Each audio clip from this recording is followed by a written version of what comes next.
Mengko aku sing bakal ngandani. Ya. Kowe kudu ngandani. Karepen kabeh padha melu prihatin lan melu ngurang-ngurangi. Nggih, Bapak Durna. Mangke kadang-kadang kula Sata Kurawa sabiyantu dhateng Paduka Bapak Durna. Oh nggih nggih nggih. Gandeng sampun terwaca do Paduka anak Prabu parang kula ngrumiyin medal Jawi badhe menepaken raos kula rumiyin. Tuwin kula badhe nyuwun ngersane Gusti kang nyipta jagat mugi kasembadan anggen kula gayuh wahyuta jali. Inggih Bapak Durna kula sumanggaken.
Leng-leng aram yuwan ingkang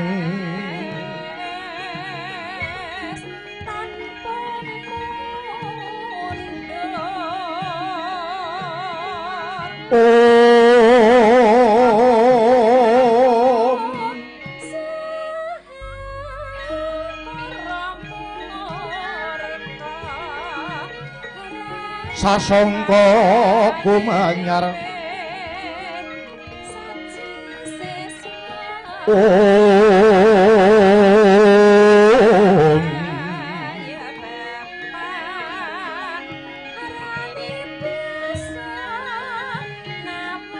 mangrenggo hurum ning puri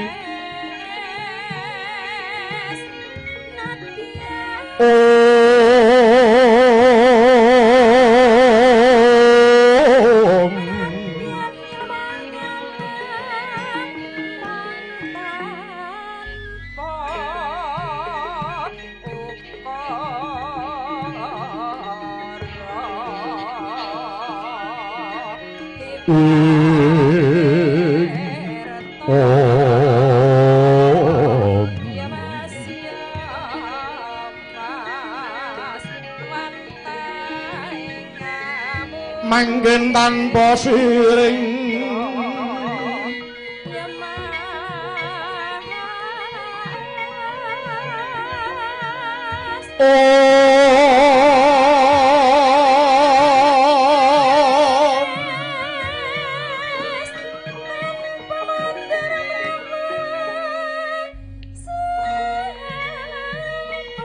halep nikang omah mas lir murubing langit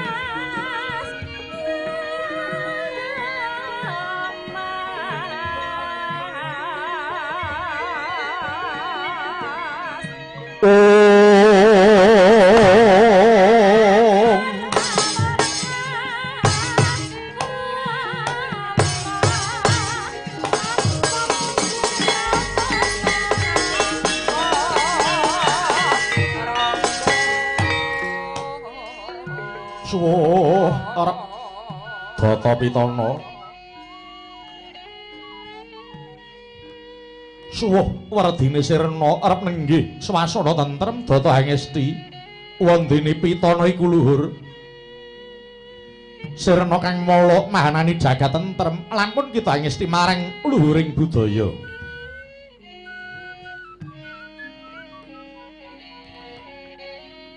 menika sesanti hamurwani pagelaran wayang Purwa ingkang wiwit kina teking Duksina wis sembada dadi tuladha ambangun jiwa utama mila pantes sinebat kagunan isi guna gunem kelawan gunawan ingkang sedaya ngemusu rasa tontonan kang dadi tuntunan awasta tontonan labet wayang Purwa dadi usada kang lagi nandhang karuna kridane dalang kang wenang murba olah swara olah rasa lan sanggit sandyatama akarya sengsem weh lejaring nala larasing gending sumanding minangka pepiling sendha lelagon yekti asung pasemon pradangga munya kabarung waranggana dadi panglipur kang hanawung Sungkawa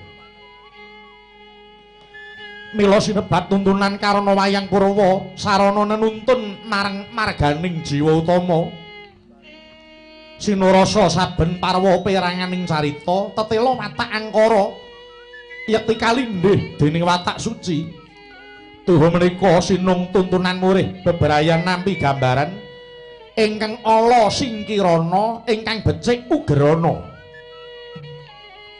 jumbuh kelawan wangsaning para pujangga prawira marganing swarga nista marganing neraka lamat-lamat swantening pradangga ngurumpaka madu swara larasing gending pantes minangka purwakaning carita tuhu menika gumelaring negaring Astina Gajah Hoyo Liman Benawi inggih sinebating Kuru Janggala. Mila awasta negaring Astina mangku werdi duk purwane ingkang yasa negari jejuluk Prabu Hastimurti ya Prabu Nahusa.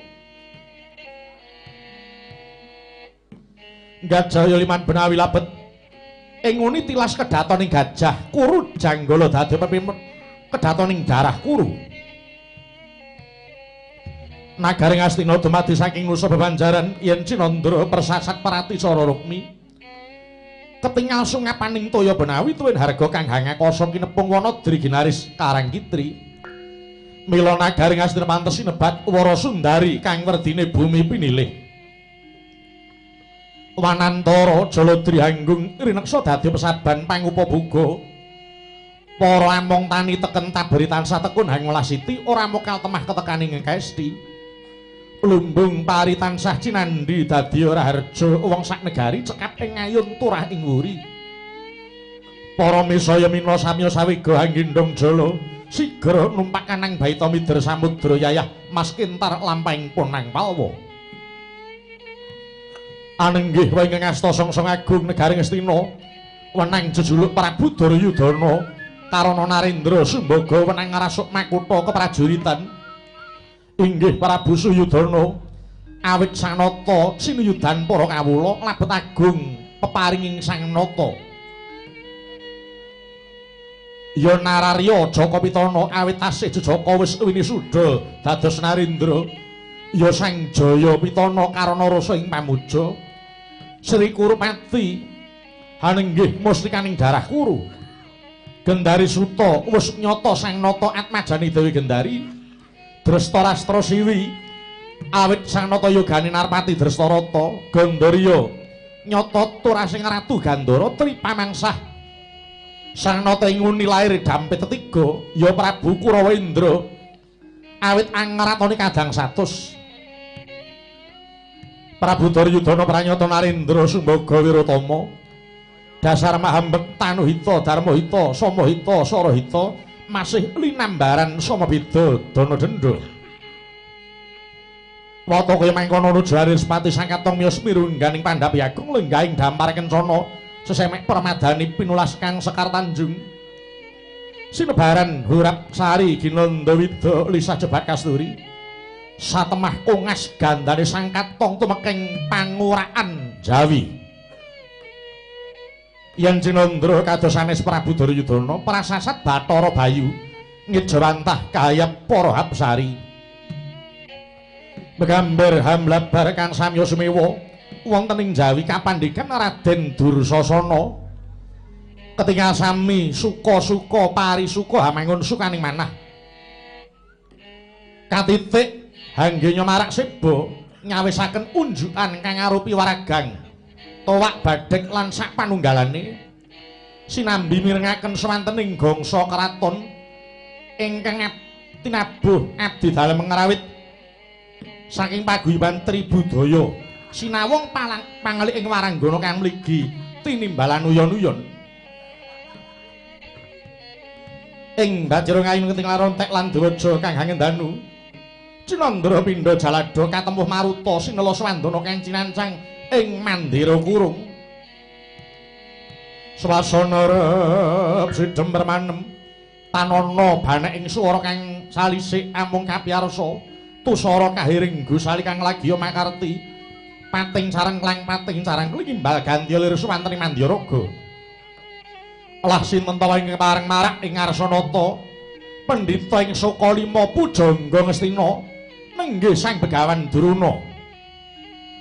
Tan kantun pasibaning Patih Harya Sengkuni ya Patih Harya Suman minangka pamungkasing pasiban kadang nata ing tirta tinalang kekasih Raden Kartamarma. Sawetawis lenggahing Prabu Duryudana parandene dereng kapiyarsa ingkang dadya pangandikan teka mangkono aturing Patih Sengkuni mecah marang seminikang swasana.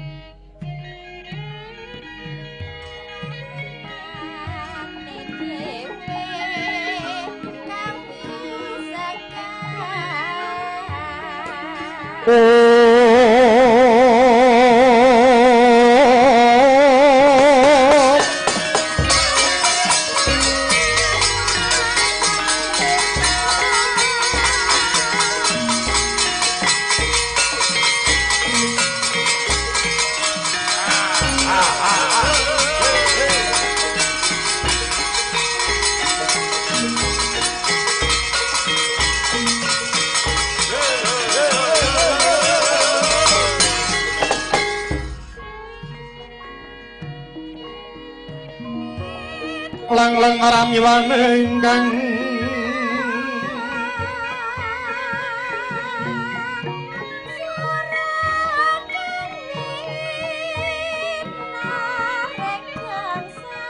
sasongko kumanyar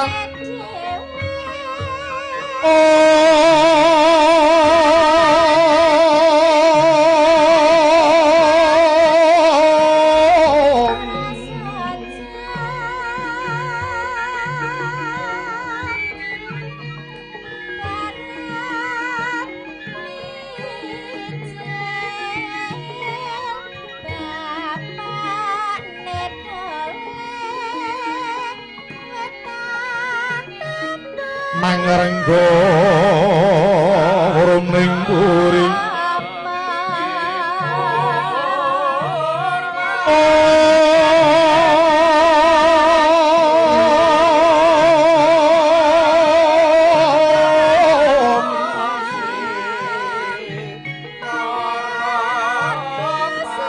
manggen tanpa siring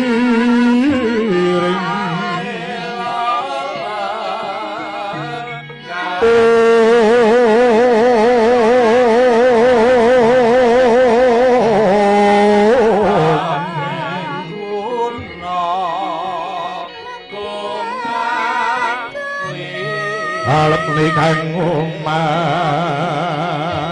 kaya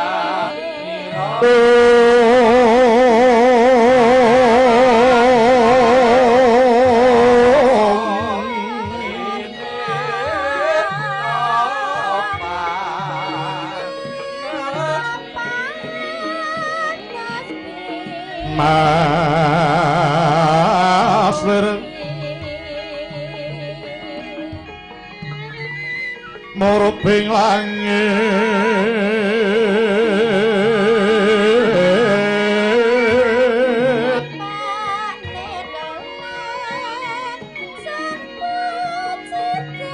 tekian sarwa maneh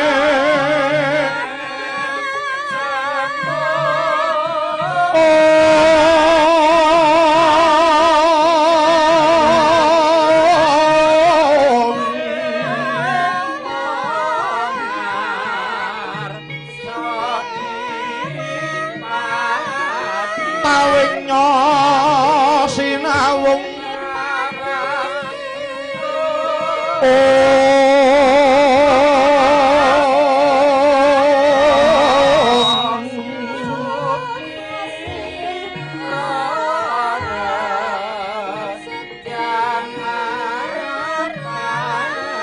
sat-sat sekar sinudi tunggyang Banwati amarep halangen lawan ngrisang nata Duryudana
manggya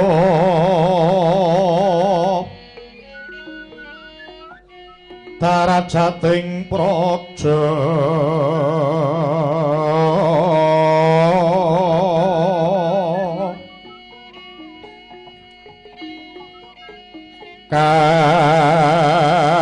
kawuryan Watsunyaruri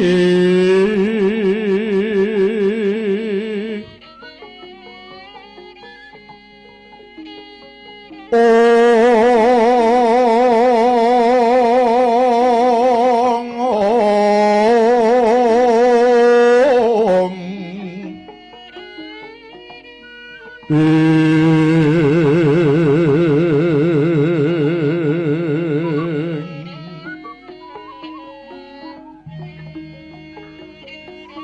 murah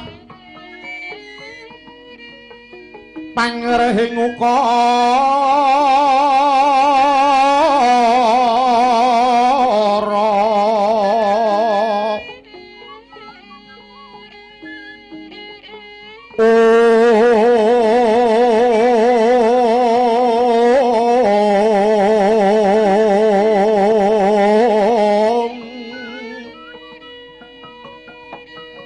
karana tanpa palupi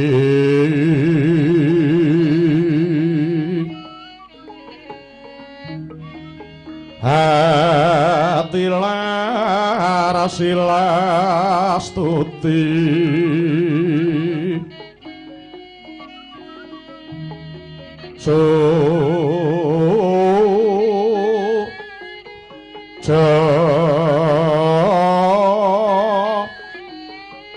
no sarjana kelu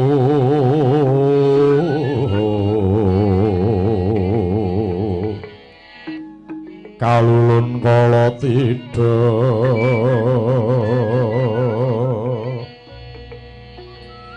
tidhem tandhaning dumati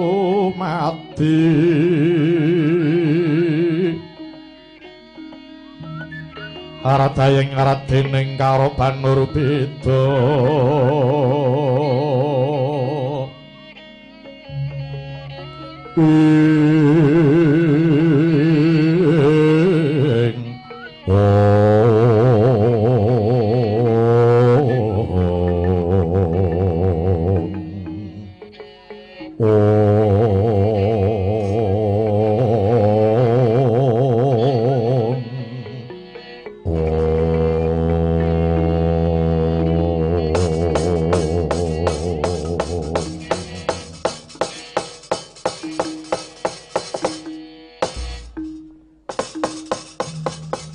tidhem jroning pananggilan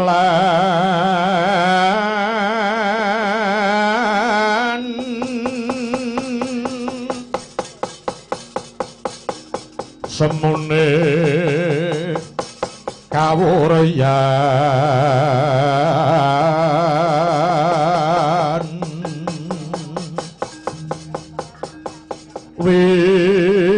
wigatining karsa kepareng nata Duryudana Prabu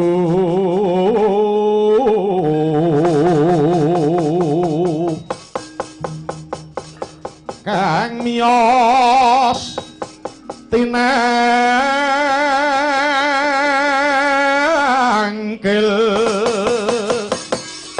bedolan saban-saban kanthi Prabowo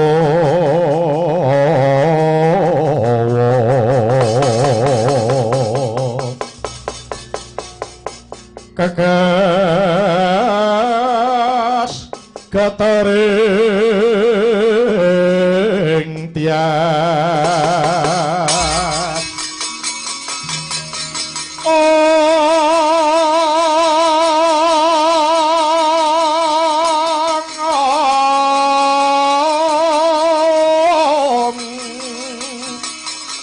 kang sami sumewa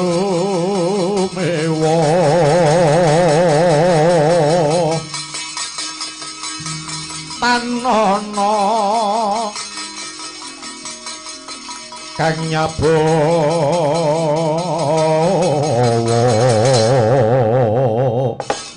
yo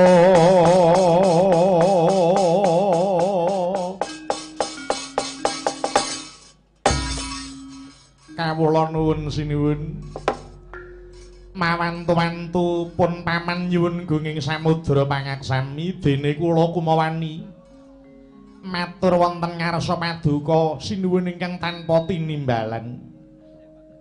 Duh sinuwun ambek bilih dipun keparengaken kawedaring kathah pun paman kepatihan nyuwun dawuh menggah menapa ingin dados sungkawa paduka sinuwun ing ngastina kawula nuwun. Paman Haryo. Nuwun wonten pangendi kenging dawuh nggih. Nitik oleh paman nyuwun pirsa bab perkara susahing Duryudana wis cetha menawa paman kuwi patih sing ora nggatekke marang kahananing praja lan wewengkone. Sinuwun nyuwun tadah deduka bilih kula kadakwa kirang migatosaken tumrap negari menika perkawis ingkang pundi nggih? Mokal menawa paman Sengkuni iki ora ngerti. Wektu iki negara Ngastina ketaman pagebluk Mayangkara. Larang sandang, larang pangan. Akeh kang pawongan padha katripandan. Bebasan loro esuk sore itu mekaning pati, wiyadi sore esuk tumekaning lampus. Sak nggon-nggon kebak wong watak candala. Raja pati saya gegirisi. Kahanan kaya ngono kuwi ndadekke putek penggalih ingsun. Ning gene dene paman Sengkuni isih kober takon susahe Prabu Duryudana perkara apa. Mengkono mau mertilake yen paman Sengkuni kuwi patih sing ora ngerti karo gaweanmu. Kowe ora melu ngrasake penandang kang sumandang marang Duryudana. Apa mengkono kuwi wis trep karo kewajiban mulihmu dadi patih kuwi? Patih ora mikir negara. Ning Pasewakan Agung pijer ngemil wae ora leren-leren. Ing mangka lugune Ngastina iki negara sing pinunjul samubarange. Isih kawimbuh para nayaka sing komplit. Patihe ana, senopati ana, pujangga ya ana. Ning apa to sebabe bareng negara ketaman dahulu kabeh mung menteleng tanpa obah. Njur apa gunane aku blonjo raimu kuwi kabeh? Punggawa ngakeh-akehi cacah. Ngakeh-akehi jatah. Yen ana muktine negara kabeh melu ngrasake kepara ana sing padha rayaan rebut dhisik. Ning bareng negara lagi ketaman ribet malah padha sisikan sing ngungsekke duwite marang jaban negara. Oh, lole malah kentas gimbal manyar-manyar pregantil buntute omah joglo dogrek. Mula ya Adipatih, kowe iki dadi wong tuwa nek nyambut gawe sing ati-ati. Tembung sekelimah tindak sak jangkah aja pegat marang pitung ya Di. Engko mundak disaru kaya ngono kuwi coba. Apa kowe ora pekewuh ing atase iki wong tuwa lho, kowe iki wong tuwa. Lah kok disendu karo ratu, mongko iki ana Pasewakan Agung. Coba. Ngono kuwi apa kowe ora pekewuh? Mongko olehmu dadi patih iki ora mung setahun, 2 tahun. Kowe dadi patih ya wis 2 periode, ya ta? Kowe termasuk patih lawas ewadene kok ya ora apal karo watake Sinuwun tadi. Nganti aku ki ora ngerti kentang kimpuling lelakon, aku ya kleru kena ngaradan. Wektu iki negara ketaman bebendu. Ora usah dadak nyun pirsa karo susahe Sinuwun Duryudana, ya ta? Ora perlu kowe dadi patih nunggu dawuh. Ayo ndang padha nyambut gawe budidaya. Nganggo sarana apa? Bisane negara Malaya Jati, Jati Teman Mulya. Ngono.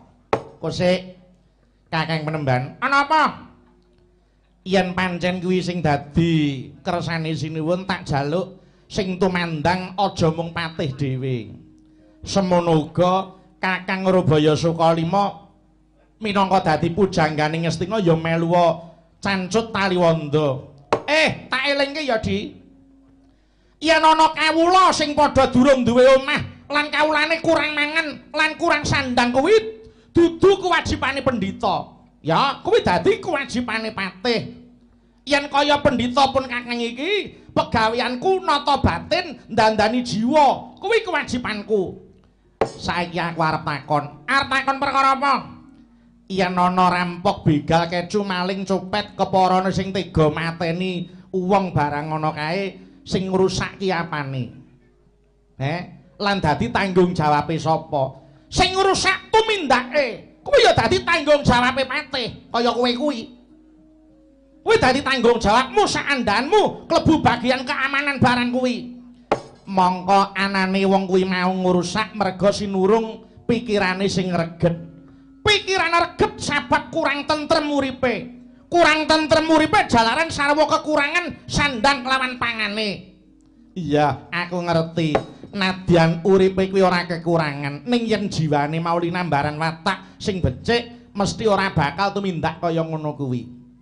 Malah kepara dheweke nggedhekke panelangsane banjur gelem budidaya metu dalan sing bener.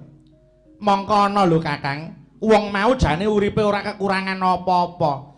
Apa-apa sarwana, derajat, pangkat, semat wis ora kurang. Ewadine kok ya isih mentala nguntal duit negara coba. Malah ana meneh wis ngerti nek para kawula wektu iki lagi poyang-payingan golek pangan sing lagi angel. Lah kok malah wong-wong sing sugih dhuwit mau nukoni bahan pangan baku njur ditumpuk, didelikke. Metune sok nek kawula wis kepepet delak-delak ora ana pangan lagi ditokke kanthi rega sing nyundul puyuh. Ngono kuwi sing rusak jiwane apa ragane. Mongko jane sing marai ngurusui dhuwit ya dapurmu barang kuwi. Ya klebu sing ngomong kaya kowe kuwi sing marah-marahi. Mula ya nganti dadi unen-unen ngendi nggon ngendi papan, ya desa, ya kutha, ya karang munggung barang iki anggere ana sengkuni mesti ora tau tentrem. Lho. Kaya ngono kowe ora ngakoni. Kudune kowe iki dadi wong tuwa, kowe dadi patih, wong angka loro sakwise ngratu. Kudune nuladani karo kabeh para andamu. Ya ora mung aku dhewe, klebu kowe ya melu. Cukup. Wong gerang-gerang ora diisin. Arek kowe, wis arek kowe kuwi kok. Gelut apa yen njaba kono ya. Ayo golekne sawah kono teman-teman. Ing atase ratune lagi susah malah dur regejegan karepe dhewe-dhewe. Ora mudeng yen diulatke karo kawula. Ingsun ora kepengin ngrungokke wong padu. Ayo padha ketokno pambudidayamu murih negara enggal pulih tata titi tentrem Kertaharja. Siang Pantara Ratri mung cipta pukulun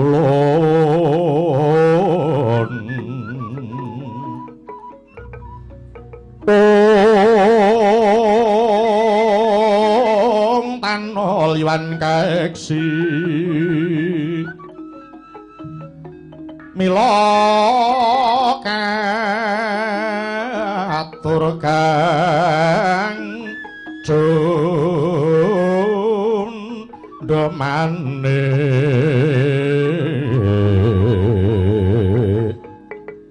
prasasat regeng ulun kang sumembah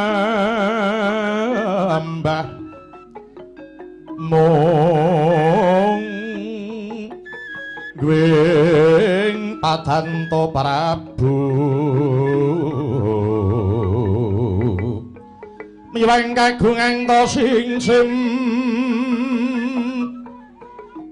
sasat sampun prapti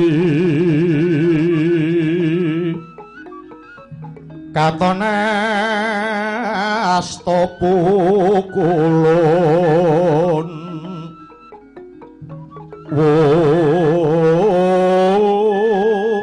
lat Tenorapati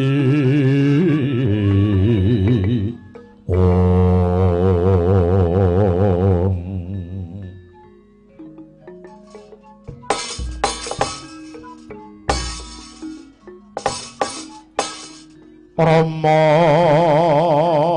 dewaning sun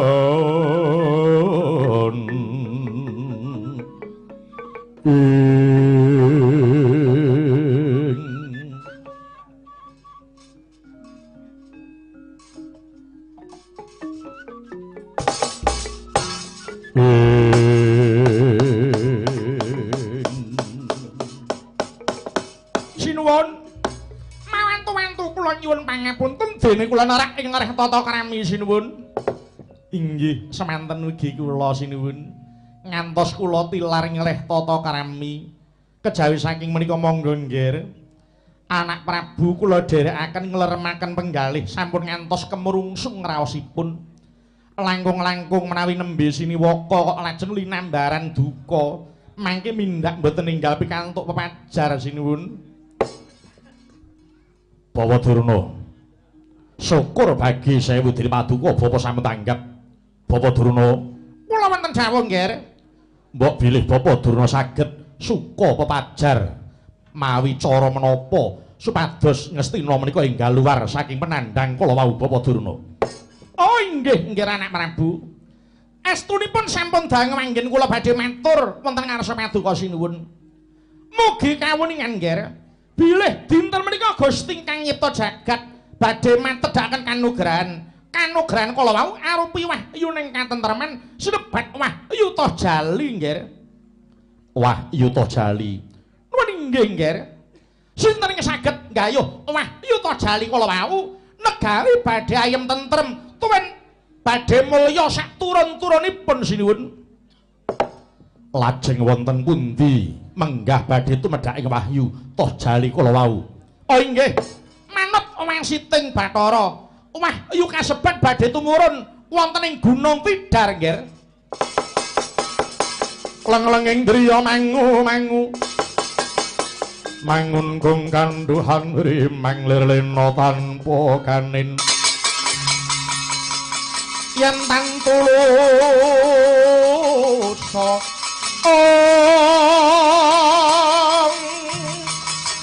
mangku sang diah utama mangkono sang nata muda. Sang nata muda wis nyolon ngarep apa ing Paman Harya. kula wonten pengeting dawuh sinuwun. Ana ungut-ungut bakal ana pepadang marang negara Ngastina awit saka sabdaning Bapa Durna. Dina iki bakal tumurun wahyune katentreman sinebut wahyu toh jali ana ing Gunung Tidar. Kang mangguna paman, borong paman sing ngguni murih kasembadan ingsun nampa wahyu toh jali ki mau Paman Harya. Sinuwun, Piye? gandeng menika nggayuh wahyu murih tentreming swasana negari Ngastina.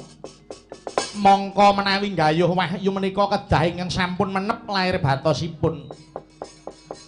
Mboten kok nama kula menika angilani dhateng paduka sinuwun babar pisan mboten. Namung menawi paduka ndhahar atur kula murih enggal pikantuk tur dasaripun mesti pikantukipun.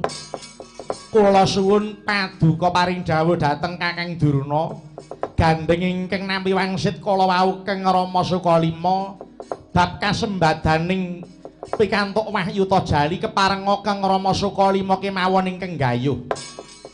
Bapa Durna sing bakal gayuh wahyu Inggih.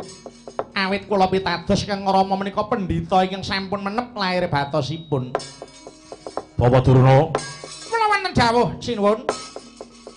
sampun kacetha aturipun Paman Harya Sengkuni. Bilih paduka Bapa Durna tinanggenah kula perintah dinten menika gayuh wahyu toh jali wonten Harga Tidar.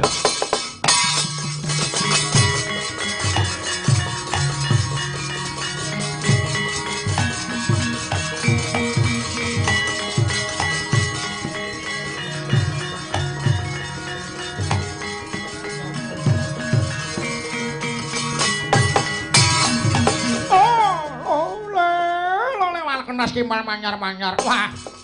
Legan golek momongan awakku iki. Oh, inggih nggih. Menawi paduka paring dawuh kados mekaten, pun bapa namung ngestakaken dawuh paduka sinuwun Ngastina. Nggih. Namung wanti-wanti kula, panyuwun kula dhateng Adipati Harya Sengkuni. Ana apa Kakang Penemban? Mestine nggonku arep munggah ana Gunung Tidar. Kowe sak anak-anakku Kurawa bakal ya ngetutke. Ayo mesti no. Yen ora tak tutke ora wurung aku ya minggo dalan. Aku ngerti nek cedak mesti mangkat dhewe iki aku wis mudeng. Nanging aku njaluk tulung karo anak-anakku Kurawa. Ya, gandeng iki arep gayuh Wahyu, ora lunga piknik. Gatekno gobokmu. Iya, ngarep dawuh apa? Kabeh para Kurawa ora mung aku wae sing prihatin. Ning Kurawa ya melu prihatin. Kudu nyingkiri begalaning raga lan nyingkiri begalaning jiwa. Nyingkiri begalaning raga, begalaning jiwa. Ya. Begalaning raga ki apa wae? Begalaning raga cacahe ana 5 siji tindak rusuh lan selingkuh. Kaping pindho laku nista. Kaping 3 keset tapa brata. Kaping 4 duwe watak deksura. Kaping 5 keset kuwi ora kena. Kabeh kudu melu prihatin. Iya.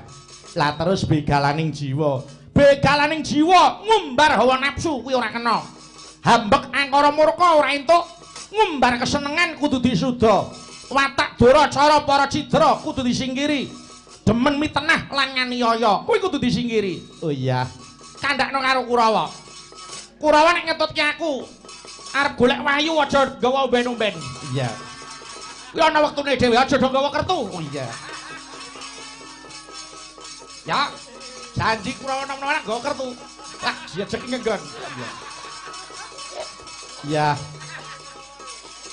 Mengko aku sing bakal ngandani. Ya. Kowe kudu ngandani. Karepen kabeh padha melu prihatin lan melu ngurang-ngurangi. Nggih, Bapak Durna.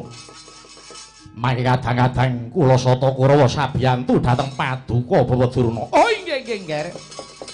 Gandeng Samuntrawaca do Paduka anak Prabu parang kula ngrumiyin medang Jawi badhe menepaken raos kula rumiyin. Kuwen kula badhe nyuwun kersane Gusti Kang Nyipta Jagat mugi kasembadan anggen kula gayuh Wahyu Tajali. Inggih Bapak Durna kula sumanggaaken. Monggo kula sumanggaaken ageng tapak. Paman sing dalah para kadang-kadang kula badhe sumusul wonten tindak Paduka Bapak Durna. Mugi kasembadan ing dados Jengkar Paduka Bapak Durna. Ya telah ninggalan nyiwana gelar pandam muncar tinon nirga kunang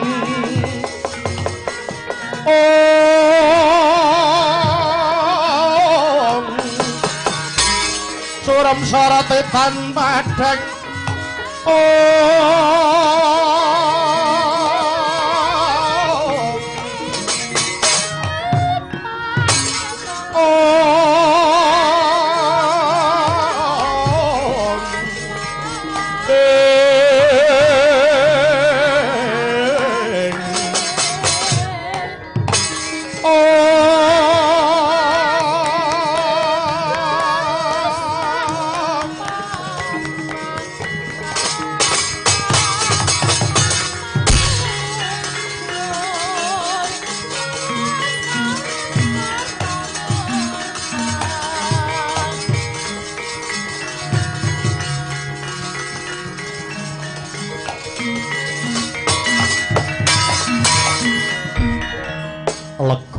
rasaning Duryudana awit Bapa Durna ingkang bakal gayuh Wahyu Tajali Paman Harya. Inggih. Kang mangkono tak jaluk Paman Sengni aja kesuwen. Enggal bubarna Pasewakan Agung ing Sunarsa kundur Hangedhaton. Nuwun inggih, Treng Trawaca dawuh Paduka sinuwun kepareng kula nyuwun pamit madal saking Pasilan Paduka sinuwun duga-duga digawa. Ngati-ati aja kongsi keri Dimas Kartomarma. Nuwun wonten pengding dawuh sinuwun si raja keri gawe nderek marang Paman Sengguni memanuki marang tindaking Bapa Durna munggah marang harga tidar. Nuwun Treng Trawaca dawuh Paduka paring nyuwun pamit saha nyuwun tambeng pangestu lan kabeh tak jaluk ngreksa marang kuncaraning negara Ngastina.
Sang nata kundurang daton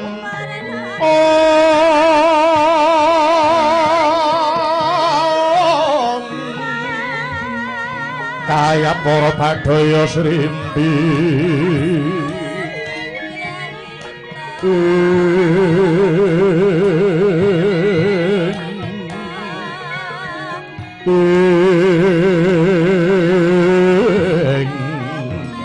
samya ngambil upacara nata